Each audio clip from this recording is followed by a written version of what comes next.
My fiancé accused me of being too sensitive whenever he insulted me. At a family dinner he made a cruel joke about my childhood trauma and everyone laughed. The next day the therapist he bragged to about breaking me down sent me all the recordings. I forwarded them to his family. The laughter at the dinner table still echoes in my ears. It wasn't the kind of laughter that warms a room. It was sharp, careless, and cruel. My fiancé had just turned my childhood pain into a punchline, and the people I thought of as family joined in without hesitation. I sat there frozen, my fork halfway to my mouth, unable to swallow, unable to breathe. My cheeks burned, not from embarrassment alone, but from the realization that he had crossed a line I never thought he would. I remember gripping the edge of the table, forcing myself not to cry in front of them. He leaned back in his chair, smug, enjoying the attention. His eyes flicked toward me, daring me to react. I didn't. I couldn't. My silence was his victory, and he knew it. That moment wasn't isolated. It was the culmination of cracks that had been forming for months. Cracks I had ignored because I wanted to believe in the man I thought I loved. When we first met, he seemed like everything I had been waiting for.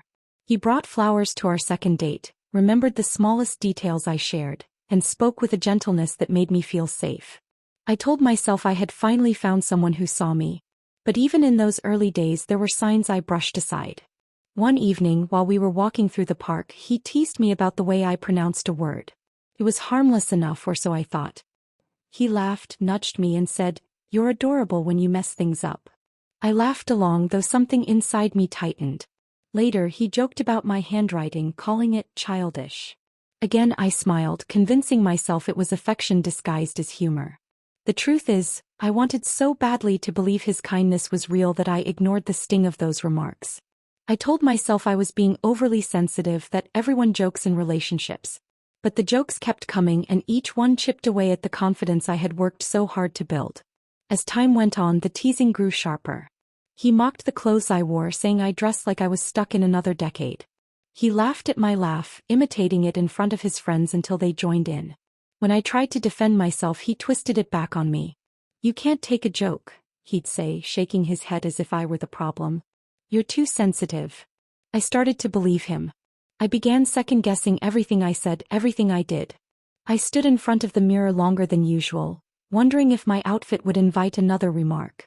I hesitated before speaking, afraid my words would become fodder for his next performance. One night I wore a dress I loved. Soft blue, simple, comfortable. He looked me up and down and smirked. "That's cute," he said, "if you're going to a school dance." His friends laughed, and I forced a smile, though inside I felt small. The worst part wasn't the insult itself. It was the way he made me feel guilty for being hurt. He convinced me that my pain was weakness, that my silence was proof I couldn't handle reality. It wasn't just the jokes. He began to discourage me from sharing my feelings with others. When I tried to talk to my best friend about how his words affected me, he overheard and later accused me of airing our dirty laundry.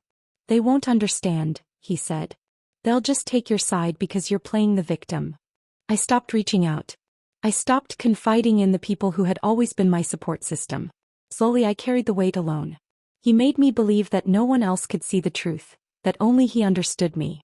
There were nights when I sat on the couch, phone in hand, wanting to call someone, anyone, but I didn't.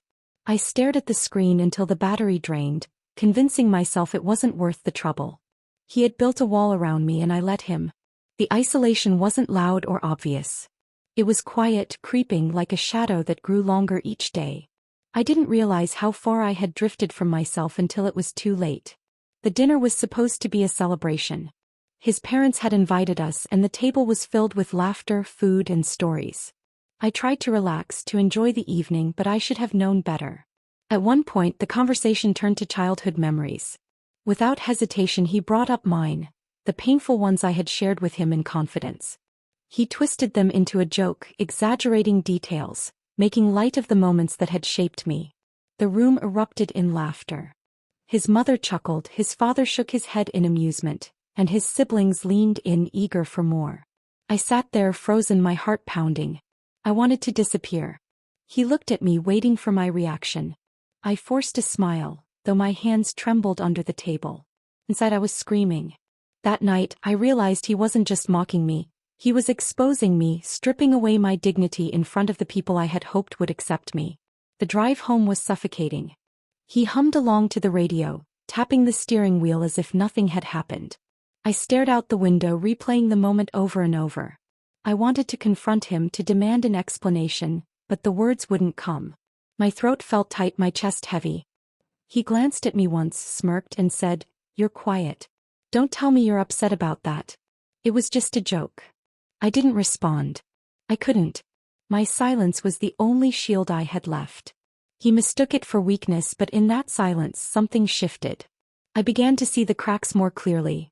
The cracks in his mask, the cracks in my belief that he loved me. That night I lay awake, staring at the ceiling. The laughter from the dinner table echoed in my mind, mixing with his voice, his smirk, his dismissive words. I realized I was living with someone who thrived on my pain, someone who wore charm like a costume, but underneath was something far darker. The ceiling above me had become my nightly companion. I lay there, staring into the darkness, replaying the laughter from the dinner table. His humming in the car, his smirk, his dismissal, it all pressed down on me like a weight I couldn't shake. Sleep never came easily after nights like that. My mind was restless, circling the same thought. How could someone who claimed to love me take pleasure in my pain? Days passed in a haze. He carried on as if nothing had happened, smiling, joking, even planning our future together. I moved through the motions, but inside something was shifting. I didn't recognize the woman in the mirror anymore. My silence had become a habit, my smile a mask. And then, without warning, the truth arrived in my inbox. It started with whispers I had overheard. He would mention his therapist casually, almost proudly, as if those sessions were proof of his self-awareness. "I told him how I've been breaking you down," he once said with a grin, pouring himself a drink. I froze, unsure if I had heard correctly. He laughed it off, claiming it was just a figure of speech.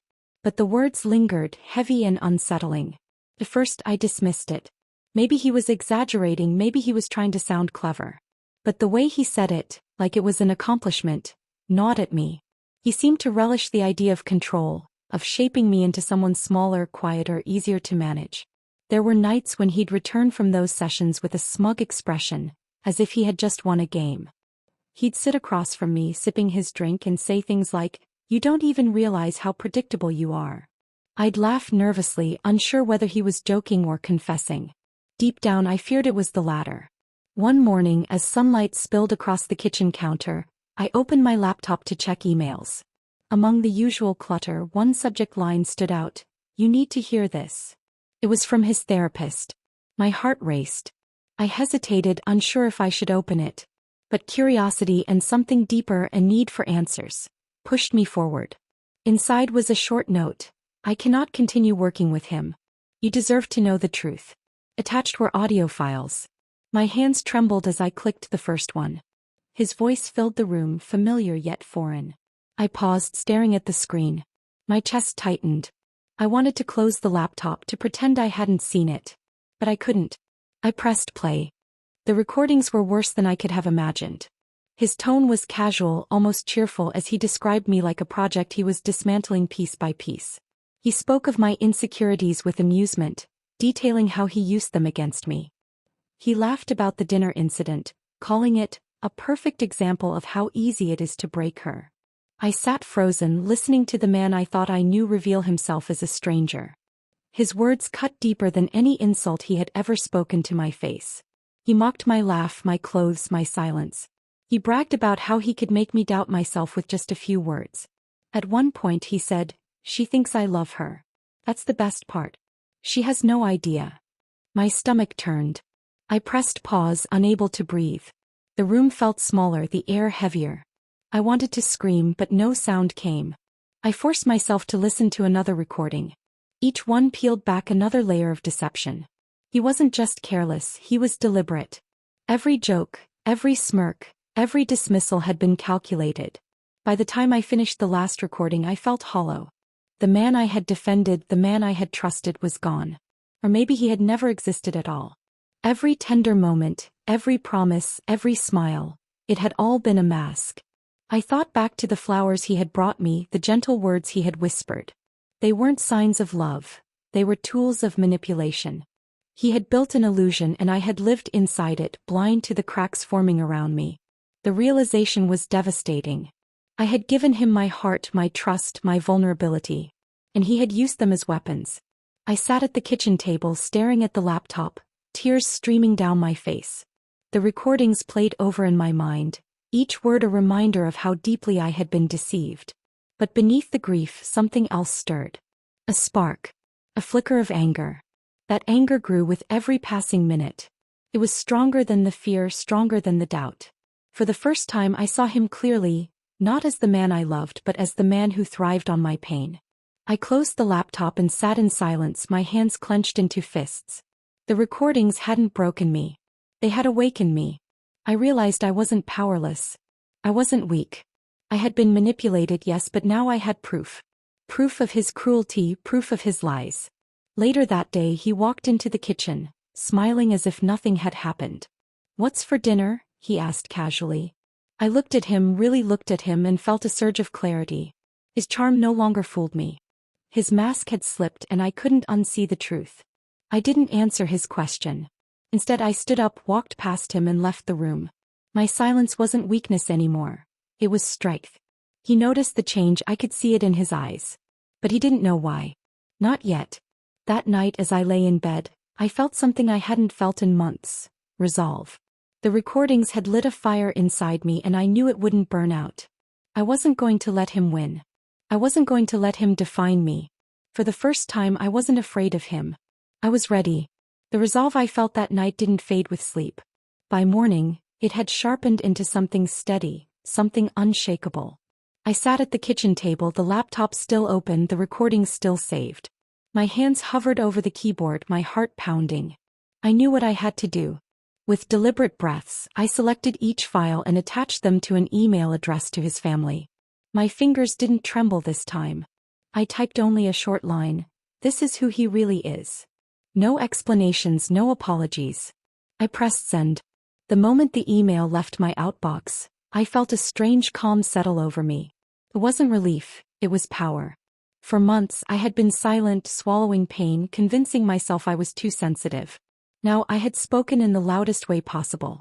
I closed the laptop and leaned back in my chair. The house was quiet, but inside me something roared. I imagined his mother opening the files, his father listening, his siblings hearing the laughter that had once humiliated me. They would see him without the mask, stripped bare by his own words. The first call came within an hour. His sister's voice shook as she asked, "Is this real?" I didn't answer directly. "You heard it," I said softly. "You decide." Then came his mother, her tone heavy with disbelief. "I don't understand," he sounded so proud of it. I listened, silent, letting her wrestle with the truth. She tried to defend him at first, saying maybe he was exaggerating, maybe he didn't mean it. But the recordings left no room for excuses. By evening my phone was flooded with messages. Some were apologetic, others angry, all of them unsettled. His father wrote, "I raised him better than this." His cousin texted, "I can't believe he laughed about you like that." Their shock was my vindication. For so long he had painted me as fragile, oversensitive, incapable of handling reality. Now reality was staring them in the face, undeniable and raw. He arrived at my door that night, his footsteps heavy, his voice already raised before he crossed the threshold. "What did you do?" he shouted, slamming the door behind him. His face was red, his eyes wild. I stood in the living room, calm, steady. "I told the truth," I said. "You betrayed me," he roared, pacing like a caged animal. "You ruined everything." I met his gaze without flinching. "The betrayal was yours," I said firmly. "You mocked me, you humiliated me, and you bragged about it. I didn't ruin anything, you did." For the first time he faltered. His words stumbled, his anger cracked. He tried to regain control, tried to twist the narrative as he always had. "You're making this bigger than it is. They'll forgive me. You'll forgive me." But I didn't move. I didn't soften. My silence was stronger than his shouting. He collapsed onto the couch, burying his face in his hands. The man who had thrived on breaking me down was unraveling before my eyes. I walked past him into the bedroom. The suitcase sat in the corner, half forgotten. I pulled it out, opened the closet and began to pack. Each folded shirt, each pair of shoes felt like a step toward freedom. He followed me, his voice desperate now. Don't do this. We can fix it. I'll change. I didn't look at him. You had your chance, I said quietly. You chose cruelty. On the dresser sat the engagement ring, glittering under the lamp. I picked it up, held it for a moment, then placed it gently on the table. It wasn't mine anymore. When the suitcase was full, I zipped it shut and lifted it. The weight was heavy, but it felt lighter than the burden I had carried for months. I walked to the door, my steps steady, my heart clear. The silence that followed me out of the house was louder than any insult he had ever thrown. It was the sound of liberation. In the days that followed, I found myself breathing easier. The air felt different, lighter. I no longer woke to the sound of his voice, no longer carried the sting of his jokes. I realized something profound. Strength doesn't come from enduring cruelty. It comes from refusing it. For so long I had believed that staying silent, enduring, was proof of resilience. But true resilience was in walking away, in reclaiming myself. My revenge wasn't just exposing him, it was choosing me. It was showing his family the truth, yes, but more importantly, it was refusing to let his words define me. I began to rebuild piece by piece. I reached out to friends I had distanced myself from, shared my story, and found support in their voices. I rediscovered laughter, not the cruel kind that echoed at the dinner table, but the genuine kind that warmed a room. Looking back, I saw the journey clearly. The mask he wore, the cracks beneath it, the recordings that revealed his true self. All of it led me here. To freedom. To strength. To closure. And as I stood in my new space, suitcase unpacked, heart unburdened, I whispered to myself, I am free.